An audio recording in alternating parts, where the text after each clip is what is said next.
Okay, so welcome to some more nonsense where I have the morning off and I'm going to play a little bit of 15 plus 10 just to get used to this streaming lark and we'll see how we get on.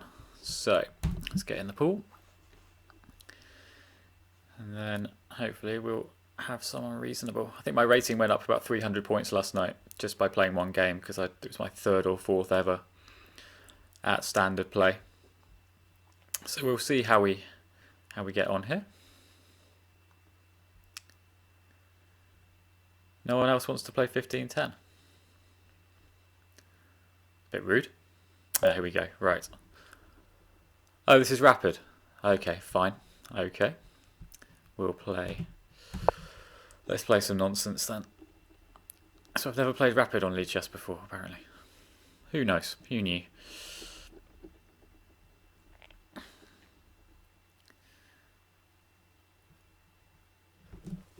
This could be tiresome.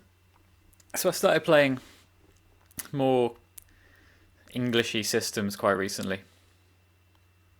This would be very annoying if this had aborted. Looks like it's going to be aborted. Oh well. Goodness me. Alright, well let's go back and actually try to get some classical. Alright, so 30-0. Let's see who's in for this.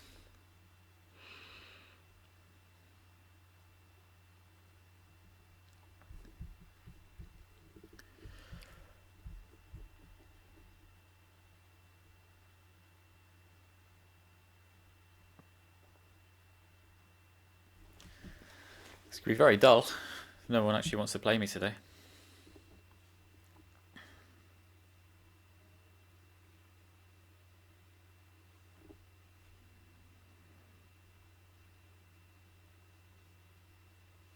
Okay, we have an opponent. Right. So yeah, I started playing this knight f3 stuff because e4 just wasn't cutting it for me, I suppose is the way to say it. I still play it occasionally at like bullet because I think it is the easiest way to attack, but given I'm a professional coach and I should be playing proper openings, I've gone back to these kind of Catalan style systems where if I can get beat control over d5, that would be a treat. So we'll see how we do. Just gonna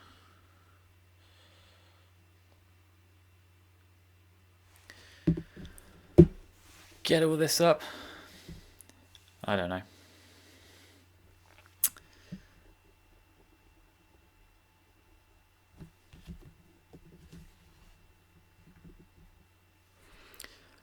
Okay, so we've got someone who hasn't got a... What's their blitz rating? Blitz rating of... What if that it says? 1915, so that's not terrible. I think this guy can play. Let's just get castled and then we'll see how we develop from here.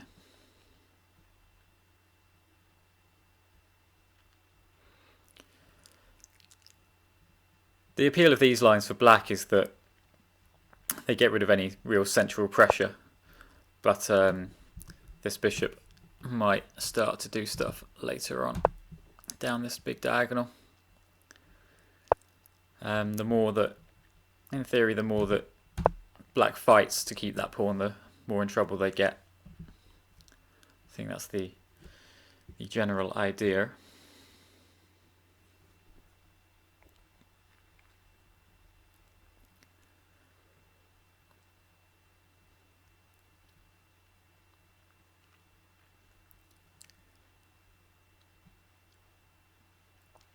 So I hope everyone is staying safe. That's the reason why I'm doing this. All my normal work, I work for Surrey County Cricket Club, doing their stats and things, doing their live scoring. But of course there is no sport, certainly no cricket at the moment. And this time of year, today should have been the first day of the first pre-season game that I was going to do against Middlesex at the Oval, but alas, you are instead watching me play this opening quite badly. Actually, I'm not sure what I'm doing here.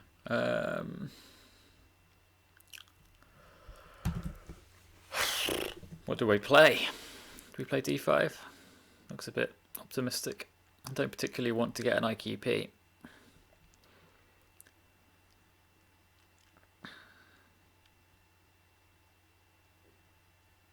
Or do I want to get an IQP?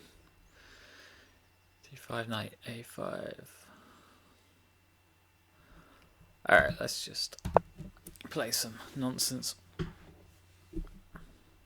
Not really seen the c5 line before. Looks quite handy. Alright, if he's going to give me the d5 square, then I will happily take it. Probably playing a bit quicker than I should, actually.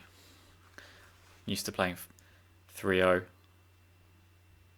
That's not the best way to play.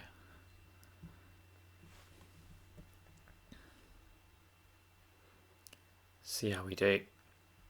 That knight doesn't look like it's having much fun. If he goes to a5,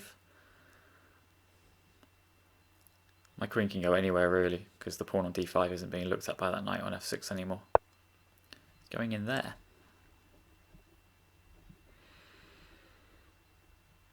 Does this pawn not just get marooned on? It's got bishop. This just doesn't look very good, surely. He's not in a bit of a muddle already.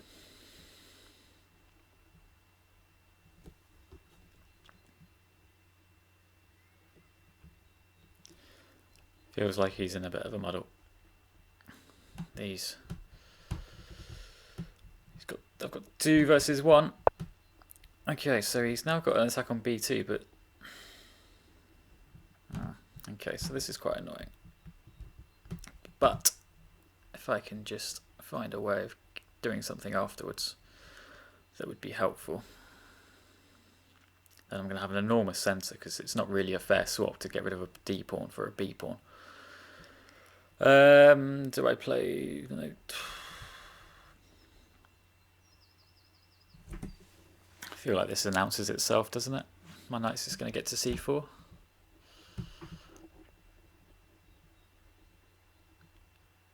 This must make sense. I'm playing with a touchpad because my mouse just broke. So I've ordered one from the good people of Argos, and it should be here this afternoon. So for now I'm going to be David Howell style touchpad warrior. Yeah, I mean, having both of these central pawns feels quite good for what we're doing. Okay. Knight c4, knight queen takes e2. That might be quite annoying, so should we just defend that pawn first, or should we play e4? Do I want to play e4 because then it allows bishop g4?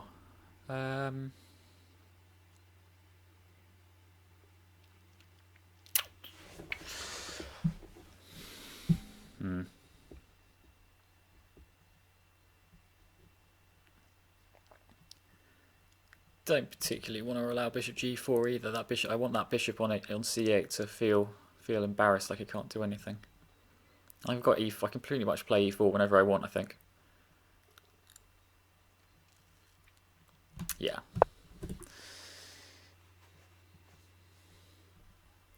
Okay. This has gone okay.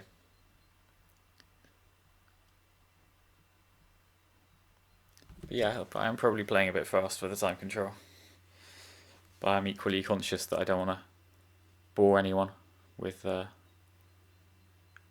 of this. I feel like, where's this guy from? LB Lou.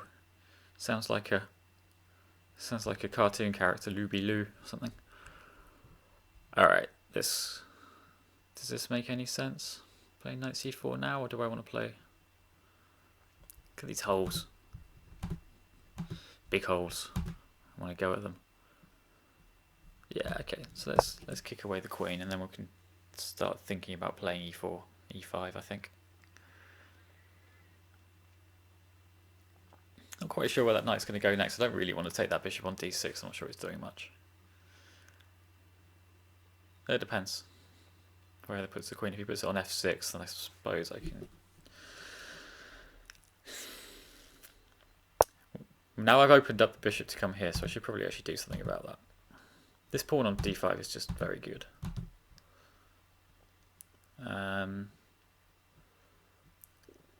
Yeah, I probably have to take this actually, don't I?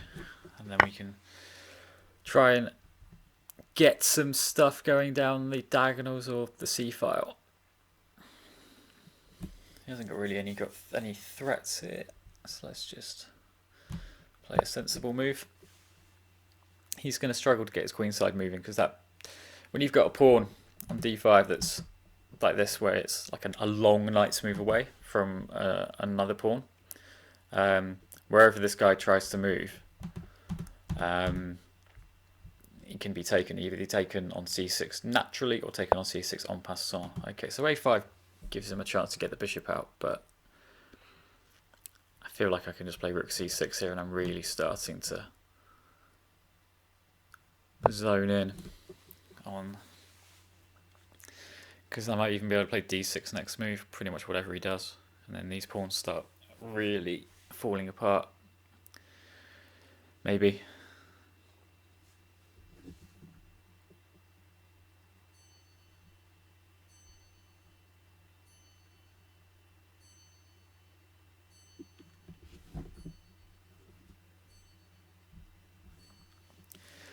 Yeah, these putting rooks on outposts generally isn't the best idea, but in this case, when it's to get rid of a piece that's blockading, it's I think it's quite a good idea.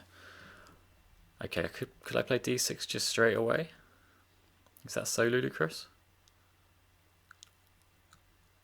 I think let's play d6 now, can't I?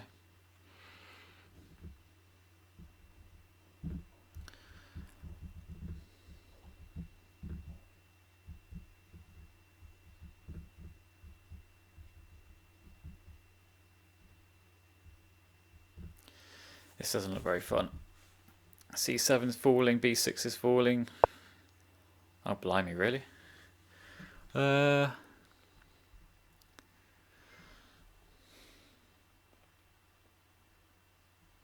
now it just gives me does it not just give me a chance to move the queen out of the way so that I can get the other rook to look at the queen with tempo?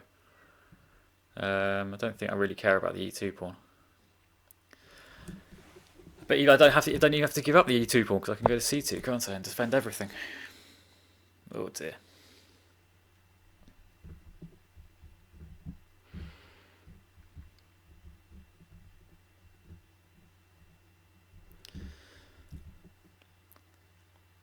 This is what happens when you just get a big centre. All the attacks start to flow more easily, and it's far harder for your opponent to defend.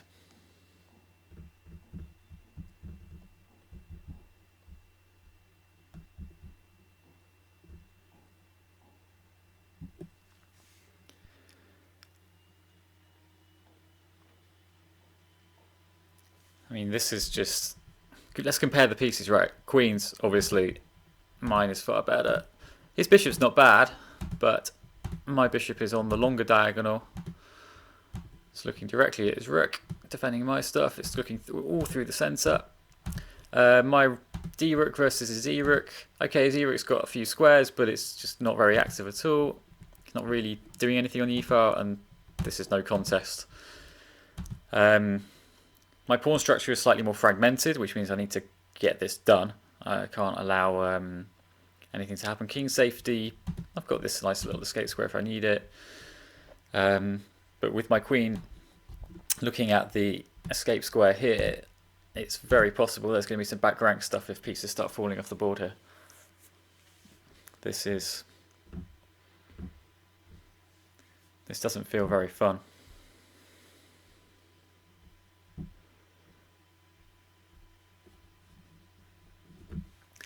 I think that really just calls into question e5 here from him. So we had e5 here, just gives up the d5 square. The square is quite important. But equally he should have taken the pawn here, I think. Right, anyway, what's he done? He's taken that. Do we care too much? Can we just play rook takes c7? Bishop takes c1. Maybe this is something to think about, actually. But either way, I get... I know, I'm just going to promote the pawn after rook takes c2. Forget that. Alright. He wins a pawn, but I think he's going to be a queen down, unfortunately. Because my pawn is just going to be able to go to d7 after he takes my rook on c6. So we're going to have rook takes bishop, queen takes rook, d7 here. And then there's nothing he can do, I don't believe, to stop either d8 or queen e8 check. Maybe rook d8. No, I've got queen e7 then. Yeah, this is over. I'm fairly sure.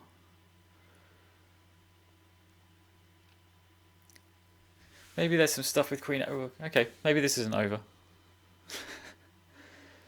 Maybe there's a little bit of life left in this, but probably not that much.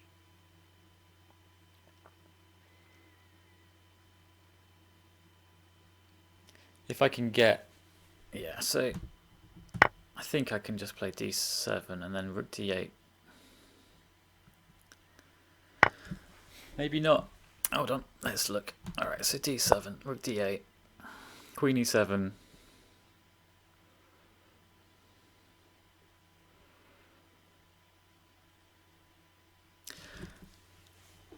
Have I misplayed this? It's possible very possible I've completely misplayed this.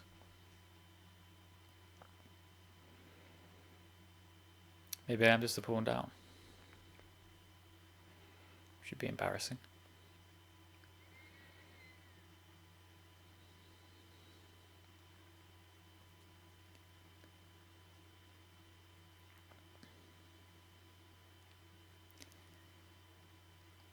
No, I can probably get my queen round to c8 and then take the pawn on c7 and then win that way.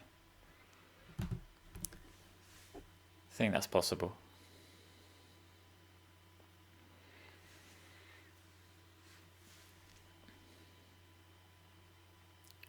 His queen's quite well placed, but as long as I can keep the checks, make sure there's no checks, I should be okay, I think. I've barely used any time. This hasn't been the best exhibition of standard play chess I'll ever do. That's for sure.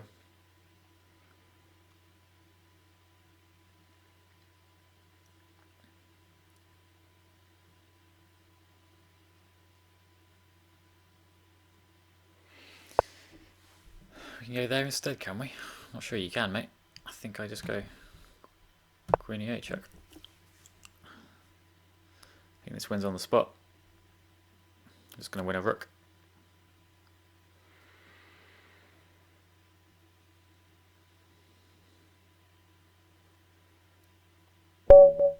There we go. Okay, let's have a little pause there. Thanks for watching.